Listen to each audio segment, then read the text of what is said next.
welcome to the channel Easy Trick for computer science students and as well as those students who gain some new knowledge in the computer science field and enhance your future with the good quality of knowledge of the computer science field. And this is the new series as per your request, that is tutorial of the secondary memory.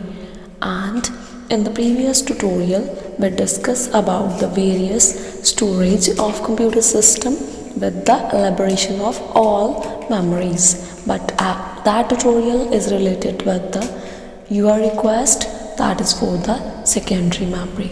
So now we learn about the what is secondary memory and how many types of the secondary memory available for the storage of computer system. And as about the total storage of the computer system, the previous tutorial series, the series number 7 with the different parts available on that channel, you can check it out and enhance your knowledge. And if you feel that the channel is very helpful to all of you, kindly share with your friends, relatives, and to those students especially who will plan for the competitive exams.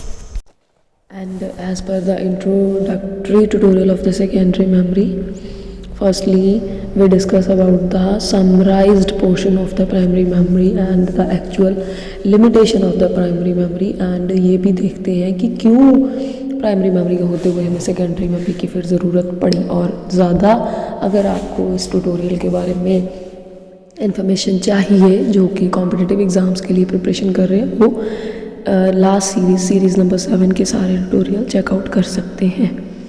और अगर हम primary memory की बात करें ना, तो उसकी capacity भी कम है एज़ कंपैरेटिवली सेकेंडरी मेमोरी के, और वो वॉलेटाइल इन नेचर है क्योंकि उसमें जो डाटा एक बार चला जाता है वो परमानेंटली स्टोर हो जाता है और फिर आप उसको दोबारा यूज़ कर नहीं सकते। लेकिन यही एक चीज़ जो है वो इस पर्टिकुलर सेकेंडरी मेमोरी के अंदर रिमूव हो चुकी है क्योंकि इसकी कैपेसिटी भी उससे बहुत ज़्यादा होती है एंड कॉस्ट वाइज भी ये कम पड़ती है हमें। और इसके अंदर जो डाटा जाता है वो परमानेंट भी होता है नेचर में, लेकिन टेम्प्रेरी भी हो सकता है। आप जब चाहो उसको डिलीट भी अपनी मर्ज़ी से कर सकते हो। जैसे आप ट्यूटोरियल चेक करोगे प्राइमरी मेमोरी का तो उसमें मैंने सब कुछ बताया है कि कैसे रिमूव तो कर ही नहीं सकते और अगर करना हो तो कौन कौन सी टेक्नोलॉजी से कर सकते हैं। लेकिन सेकेंडरी मेमोरी में ऐसा कोई भी इशू नहीं है, इसमें आप इजीली उसको रिमूव खुद जिस यूज़र की मेमोरी है वो खुद भी कर सकता है। और फिर जो उसमें एक लिमिटेशन चल रही थी ना, वॉलेटाइल इन नेचर, ये नॉन वॉलेटाइल इन नेचर है कि आप खुद ब खुद डिलीट कर सकते हो और जो डाटा स्टोरेज होती है वो बल्क क्वांटिटी के अंदर होती है। ये लिमिटेशन फिर सेकेंडरी मेमोरी में रिमूव कर दी यूज़र्स के लिए क्योंकि हर यूज़र प्रोफेशनल नहीं होता और उसको पता नहीं होता कि डिलीट कैसे करना है। एंड नेक्स्ट पोर्शन है कि सेकेंडरी मेमोरी को हम एक्सटर्नल मेमोरी भी बोलते हैं क्योंकि वो इंटरनली आपके सिस्टम में लगी नहीं होती, आपको चाहिए होती है ऑन द यूज़र डिमांड तो वो फिर लगा दी जाती है। क्योंकि आज अगर आप एरामे टेक्नोलॉजी देखते हो ना तो सॉफ्टवेयर स्पेसिफिकेशन भी बहुत ज़्यादा अप जा चुकी है जो कि प्राइमरी मेमोरी हमारा हर पार्ट कवर नहीं कर सकती। अगर कंप्यूटर नहीं भी है आप किसी के पास तो अपने मोबाइल को ही देख लीजिएगा कि आपके मोबाइल में जो प्राइमरी मेमोरी अवेलेबिलिटी है वो हमेशा कम होगी और सेकेंडरी मेमोरी जो आप मेमोरी कार्ड्स यूज़ करते हो वो ज़्यादा यूज़ करते हैं यूज़र्स। लेकिन ऐसे यूज़र्स भी हैं जो सिर्फ प्राइमरी मेमोरी का पार्ट ही यूज़ करते हैं, कोई भी एक्सटर्नल मेमोरी मतलब मेमोरी कार्ड जैसा कोई भी पार्ट लगवाना नहीं चाहते अपने सिस्टम में। तो फिर ये मेमोरी हेल्पफुल है उन लोगों के लिए जो कि एक्सटर्नल मेमोरी के साथ प्रोफेशनल नहीं है तो डील करना चाहते हैं, कर सकते हैं। लेकिन अगर कोई प्रोफेशनल है तो फिर वो एक्सटर्नल और इंटरनल मेमोरी जैसे इंटरनल प्राइमरी और एक्सटर्नल सेकेंडरी दोनों के साथ इजीली डील कर सकता है। और एक लेमैन की बात करूँ अगर मैं तो फिर वो एक्सटर्नल मेमोरी के साथ ज़्यादा अच्छे से डील कर पाता है एज़ कंपैरेटिवली प्राइमरी मेमोरी है। क्योंकि आप इसको जैसे मेमोरी कार्ड है आपने देखा होगा, आपको पता है कि उसकी स्लॉट कहाँ है और आप इजीली उसको इंसर्ट भी कर सकते हो और रिमूव भी कर सकते हो। लेकिन अगर कोई और मेमोरी का पार्ट है, रैम है या रोम है, वो आपको नहीं पता कि कहाँ स्टैंडर्डाइज इंटरफेस पे लगनी है, तो आप उसको इजीली नहीं लगा सकते। तो फिर सेकेंडरी मेमोरी का पोर्शन एक लेमैन के लिए बहुत बेटर रहता है, लेकिन प्रोफेशनल के लिए वो दोनों फेसेस ही ज़रूरी हैं। और एक लेमैन के लिए जब उसने भी काम करना है तो दोनों फेसेस होने ज़रूरी हैं, क्योंकि विदाउट प्राइमरी मेमोरी आप सेकेंडरी मेमोरी का कोई भी पोर्शन यूज़ नहीं कर सकते। प्राइमरी मेमोरी की इंपॉर्टेंस के लिए आपको वो ट्यूटोरियल ज़रूर देखना पड़ेगा, और जिन्होंने देख लिया हुआ है उनको मेरी ये बात अच्छे से समझ आ जाएगी।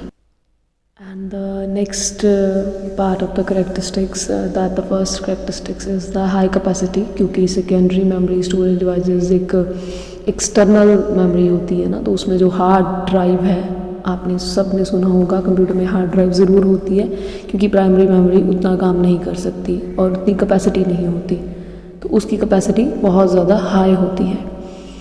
एंड ये मैं हार्ड डिस्क आपको डिटेल में भी पढ़ाऊँगी, हार्ड ड्राइव टाइप्स में ज़रूर पढ़ाई जाएगी अच्छे से।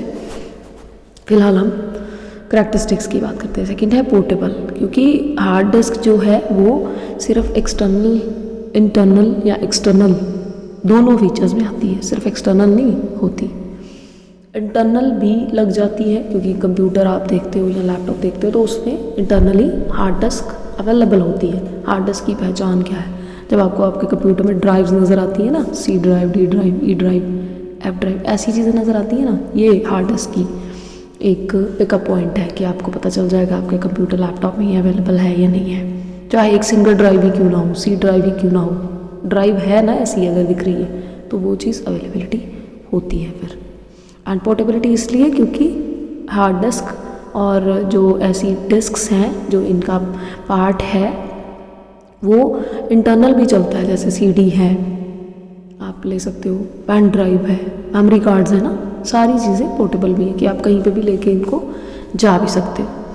एंड जो इनका डेंसिटी पार्ट है, हाई डेंसिटी इन नेचर इसलिए भी होती है क्योंकि नॉन वोलेटाइल है। नॉन वोलेटाइल का मतलब होता है एक्चुअल कि अगर स्विच ऑफ हो जाता है तो इनकी मेमोरी जो है वो डिलीट नहीं हो जाती, जैसे वो वोलेटाइल है, जैसे रैम वोलेटाइल है ना। रैम वोलेटाइल इसलिए है क्योंकि रैम स्विच ऑफ होता है जैसे आपके कंप्यूटर का, तो उसका मेमोरी पार्ट ऑटोमेटिकली डिलीट हो जाता है, फिर इसका नहीं होता, इसलिए ये हाई ड्यूरेबिलिटी इन नेचर भी कहलाई जाती है।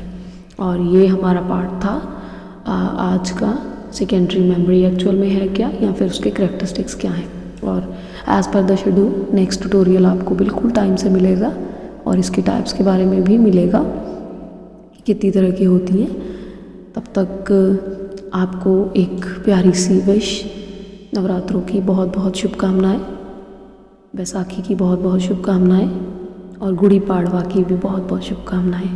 भगवान आप सबकी लाइफ में खुशियाँ बरसाएं।